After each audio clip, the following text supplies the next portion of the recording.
السلام علیکم ورحمۃ اللہ وبرکاتہ۔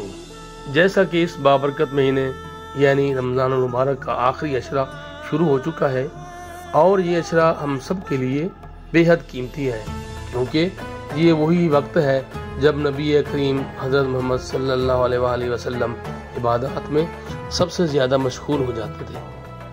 آپ صلی اللہ علیہ وآلہ وسلم نے اس عشرے میں کون کون سے اعمال کیے، ہمیں شب قدر کی کیا اہمیت بتائی اور ہمیں ان مبارک لمحات کو کیسے گزارنا ہے۔ آج کی اس ویڈیو میں ہم انہی سوالات کے جواب جانیں گے، تو ویڈیو کو آخر تک دیکھیں تاکہ نیکی کا کوئی لمحہ ہم سے کھو نہ جائے۔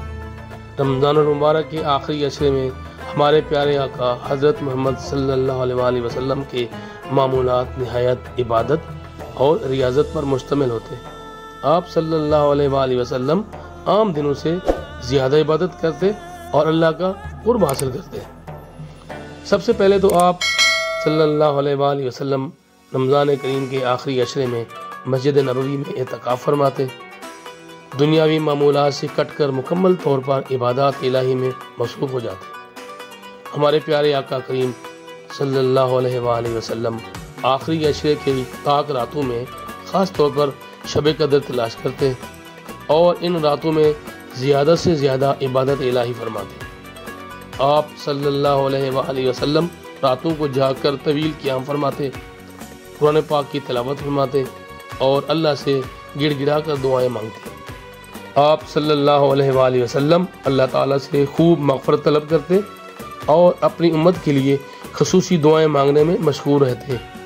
اسی عشرے میں نبی کریم صلی اللہ علیہ وآلہ وسلم اپنے گھر والوں کو بھی عبادت الہی کے لیے جگاتے تاکہ وہ بھی اللہ کی رحمت سے فیضیاب ہو سکیں۔ ہمارے پیارے آقا نبی کریم حضرت محمد صلی اللہ علیہ وآلہ وسلم اس عشرے میں زیادہ سے زیادہ صدقہ و خیرات کرتے تاکہ نیکیوں میں اضافہ ہو، اور اسی آخری عشرے میں ہی نبی کریم حضرت محمد صلی اللہ علیہ وآلہ وسلم حضرت جبریل امین سے قرآن پاک کا مکمل دور دہراتے۔ تو دوستو، یہ معمولات ہر مسلمان کے لیے بہترین نمونہ ہے اور ہمیں بھی چاہیے کہ ہم رمضان المبارک کے آخری عشرے میں ان سنتوں پر عمل کریں، رمضان المبارک کے یہ قیمتی لمحات عبادت میں گزاریں اور اللہ سے مغفرت طلب کریں۔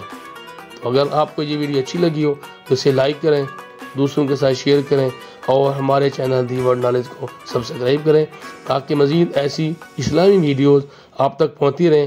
جزاک اللہ خیر۔